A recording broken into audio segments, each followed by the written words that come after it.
Herkese merhaba arkadaşlar. Bugün Lords Mobile'de yeni bir etkinlik zamanı. Tokidoki etkinliği bittiğine göre artık yeni bir etkinliğe geçebiliriz. Kar keşfi diye yeni bir alan geldi. 3 tane bölümü var. Efsunlu keşif etkinliği altında kış havai fişekleri aynı şekilde Efsunlu keşfi destekleyecek. Hemen hızlıca geçişimizi yapıyoruz. Değerlendirmemize bakıyoruz. Öncelikle 7 gün sürüyor. Her gün bir tane fener ücretsiz olarak alıyorsunuz arkadaşlar. Şimdi şöyle baktığımız zaman yapboz parçaları aynı şekilde açıyoruz. Keşifte her zaman olduğu gibi. İlkinde 5 tane kale yıldız parşömeni. İkincisinde kale teması gelmiş. 7 günlük bu. Burada %50'lik hız 10x olarak 10 tane veriyor. Burada saldırı taşı, savunma taşı, mücevher sandığı olarak gelmiş. 5 tane veriyor. Ve kalıcı olarak kale teması. Hızlıca kale temasına bakıyoruz. Ejder Mezar Mağarası. Özelliğine baktığımız zaman da süvari saldırı desteği, süvari max CP desteği olarak gelmiş. Yani tek tip süvari saldırı ve CP destekli. Güzel bir özelliğe sahip. Şimdi arkadaşlar kendi görüntüsünden de zaten süvari olduğu bence anlaşılıyor. Güzel farklı bir kale teması, yıldızlaması da yapılıyor. Bu şekilde. Şimdi devam ediyoruz. Eşsiz yani mana kristali gelmiş. Arkadaşlar 450 tane çok gelmiş bence. Yani bu şekilde hediyelerse ödüller bence güzel. 450 tane arkadaşlar ne demek manada direktmen vermek. Dediğim gibi 450 tane mana veriyor. Bir sonraki 125 tane kare yıldız parşömeni demiş. 125 tane. Demek ki bu belki zor olacaktır. Belki biraz daha değişmiştir. Çünkü şunu neredeydi o? En başta mı? Bak 5 tane veriyor. Bu kolay açılacaktır 6 tane. Şurada işler zorlaşıyor. 125 tane. Bu 450 tane. Falan falan. Bu 2 tanesi çok güzel bence ödül olarak burada verilmiş. Umarım herkes rahatlıkla açar. Bir sonraki 50 tane yıldız taşı arkadaşlar bence süper olarak gelmiş.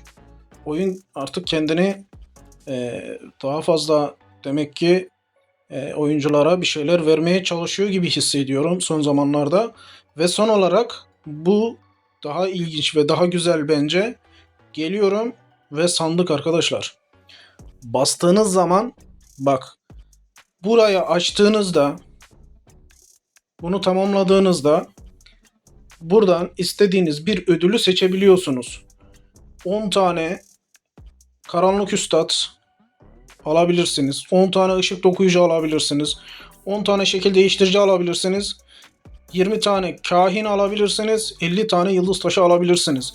Ödülünü kendin seç diyor. Güzel bir seçim sandığı gelmiş. 3 tanesi 11K zaten. Yıldız taşı, kahin bence güzel ödül olarak vermiş. Şimdi buraya baktığın zaman da şunu diyorsun arkadaşlar. Şimdi kale teması gelmiş ya mesela.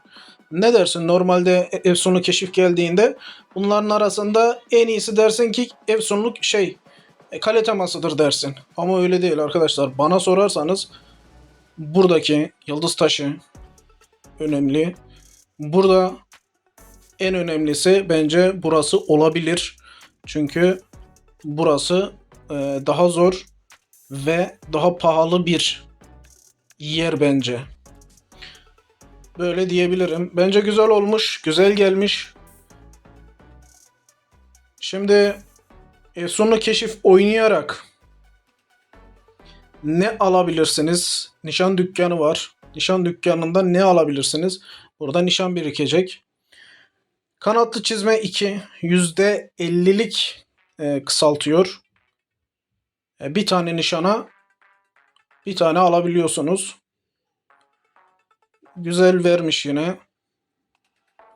Kış sürprizi 10x olarak veriyor. Şöyle baktığımız zaman da evet, buradan direktmen size en düşük gri olmak üzere buradan eşyalar düşecek. Ekipman yapmanız için, ekipman yükseltmeniz için bence güzel gelmiş burası. Tabii ki umarız herkese kızıl yele düşer diyoruz. 25 nişana. Mücevher sandığı 3 nişana gelmiş. Sanki bu da güzel gibi, düşük tutmuşlar. Baktığınız zaman burada zaten saldırı taşı veriyor. Şöyle umuyoruz ki size şu en üstteki 3 taştan düşer. Mana kristali 20x demiş, 20 tane veriyor. Satın alma limitlerine siz bakın arkadaşlar. 50 tane veriyor. 50 tane alabilirsiniz örnek. Nişanlar umarız çok geliyordur. Kale yıldız parşömeni 10x demiş, 20 nişana. Yıldız taşı demiş, 12 nişana. Bence biraz güzelleştirmişler, düzeltmişler. Sürekli aynı eşyaları görüp biraz şey yapıyorduk. Sanki daha güzel bir alan gelmiş. Ben nişan dükkanını da beğendim. Efsunlu keşif yerini de beğendim. Bak, Harikule'de kahraman seçim sandığı 2x, yani iki kez alabiliyorsunuz. 2 tane alabiliyorsunuz. 50 nişana tıkladığım zaman 5'er tane var. Yani ne yapar size? 10 tane alabiliyorsunuz. Örnek. Bunların her birini zaten tutmak için de 10 tane madalyaya ihtiyacınız var. Örnek. Elinizde ne eksik ya da hangisinin avatarını kullanmak isterseniz, baktınız örnek. Sadece kahramanla alakalı da değil. Şu kahramanlardan birinin görüntüsünü kullanmak istiyorsunuz. Mesela çok seviyorsunuz. Alamadınız. Buradan dediğim gibi alıp onu avatar olarak kullanabilirsiniz. Görüntüsünü. Ve zaten onu direktmen alabiliyorsunuz. Gri yapabiliyorsunuz. Ya da küçük şeytan falan elinizde varsa, işte şeylerden geldiyse, ne diyeyim size, yeşildeyse mavi olmasını bekliyorsa gibi ya da elinizde olmayan kahramandan alıp kahraman sayısını yükseltebilirsiniz. Bunun haricinde yıldız taşı sürpriz sandığı var. 100x olarak gelmiş. 5 nişana. Bunu da düşük tutmuşlar. Yani şu nişanları düşük tutmuşlar. Bence iyi. 100 tane 40 kez alınabiliyor. 4000 sandık yapar. Evet, 4000 sandık yapar arkadaşlar. Aynı şekilde burada da sürpriz sandığı 2 var. Şöyle baktığınız zaman yine 40 kez alınabiliyor. 4000 sandık yapar. Yıldız taşı sürpriz 3 denilince aklınızda gelecek şey arkadaşlar, yeni ekipman parçaları. Unutmayın, bunlar ayrı ayrı. Bu da aynı şekilde, hepsini alırsanız 4000 buradan sandık alabiliyorsunuz toplam. Onun haricinde iksir 10x, pasparlak hüner küresi 10x, parlak, pasparlak 10x demiş ikisine de. Kadim kitap 50x demiş. Çok iyi. 10 kez alsanız 500 yapar. Ve son olarak hız koymuş. 3 dakika. 3 dakikalık hız. Tabii hızı önermiyorum arkadaşlar. Yukarıdan alacağınız bir ton malzeme var. Eksiklerinize iyi bakın. Şu bile sıfırdan oyuncular için bal kaymak diyebilirim. Çok güzel. Bence kış sürpriz yeri de güzel. Sıfırdan yapacaklar için niye güzel diyorum? Açtığınız her parça işinize yarayacak derecede olabilir. Çünkü elinizde parça yok mesela. Buraya baktığım zaman arkadaşlar, güzel bir nişan dükkanıyla birlikteyiz. Dediğim gibi 7 gün sürüyor. Şimdi buradan bakacağımız alanlardan bir tanesi artık burası. Burası alacak ama efsunlu fener biriktirmemiz lazım burası için. Efsunlu fenerleri nereden alıyoruz? Kış havai fişekleri. Daha yeni gördüğümüz 3 alandan bir tanesi neydi? Kış havai fişekleri. Havai fişek artık normal etkinliği destekliyor. Havai fişeklerinden alıyoruz 1. Günlük giriş bonusu dediği yer şu alan, şurada bir alan çıkıyor ya hani ekran açılır açılmaz. Oradan alıyorsunuz feneri. 2. Canavar avlarından geliyor. 3. Tek kişilik etkinlikten geliyor ve cehennem etkinliğinden geliyor. Yani bildiğiniz etkinliklerin hepsinden, uğraştığınız her şeyden neredeyse fener almaya devam edeceksiniz. Unutmayın 7 gün boyunca. Şimdi fener fiyatları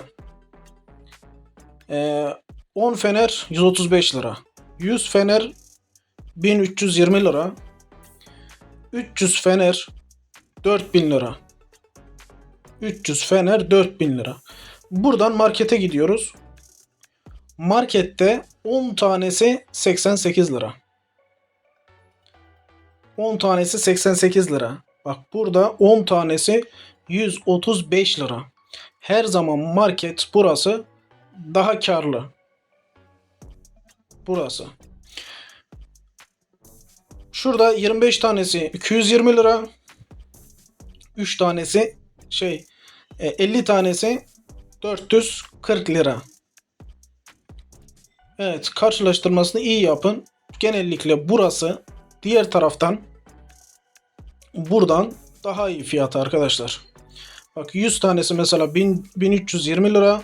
Buraya baktığınız zaman bak 2 kez şundan almış olsan mesela 880 lira gibi bir şey yapıyor. Ama orada 1320 lira yapıyor. Yani diğer taraf, tabi para harcayanlar için söylüyorum. Diğer taraf daha mantıklı geliyor buraya göre. Tamam, buraya baktık.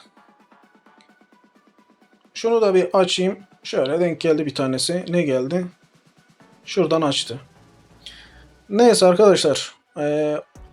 Fener'e baktık. Kış havai fişeklerine geliyoruz. Buradan alacaksınız fenerleri. Burada sıralamış. Bunu açmak için burayı açmanız lazım. Altın bileti. Altın bilette 90 tane mana kristali veriyor. Bak, kış sürpriz sandığı yine aynı şekilde veriyor. Buradan parçalar düşüyor. 20 tane. 13 tane parlak sürpriz kutusu. 5 tane görkem sandığı. Eser sandığı 3 tane. 15 tane de parlak hünür küresi. Ve etkinlik için 75 tane efsunlu fener veriyor. Fiyat olarak da 440 lira. Buraya baktığımız zaman arkadaşlar şöyle bakın, mana, şurada sürpriz sandık, işte burada mana gibi gibi. Tabi şimdi burada millet alışmış olabilir. Şurada kale teması falan görünüyordu ama burası sadece fenere ayrılmış ya da diğer parçalara ayrılmış. Onun haricinde zaten kale temasını bu efsunu keşfin şurasında gördük. Burada zaten gördük. Bir daha gidip havai fişeğe etkinlik içerisinde koymazlar arkadaşlar.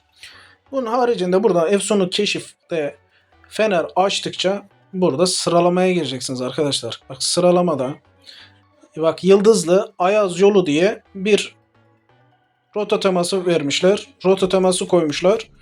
Burada da güzel bir rota teması sizlerle arkadaşlar. Tabi sıralaması var. Herkes illaki kapışacaktır. Zor olabilir. Duruma bakmanız lazım. Bu şekilde arkadaşlar bir etkinlikle birlikteyiz. Güzel. Kale teması iş yapar derecede.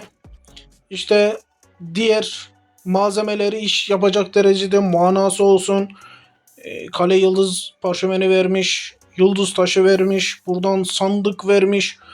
Umarız kale temasına giderken diğerleri daha kolay açılır. Ya da şimdi tam tersi olacak. Burada sandığa giderken herhalde diğerleri rahat açılacak diye bir hissiyatım var. Çünkü zor olan sona konuluyor gibi bir muhabbet dönüyordu. Ve zaten sandık bölümü daha zor olan kısım. Umarız dediğim gibi şanslı olursunuz da daha çabuk buraları açabilirsiniz arkadaşlar. Güzel bir etkinlik bence. Siz ne düşünüyorsunuz? Yorumlarda sizleri bekliyorum arkadaşlar. Neyi beğendiniz? Sizce nasıl? Sizce de güzel değil mi? Şurayı söyleyin bana. Kaliteması yine normal.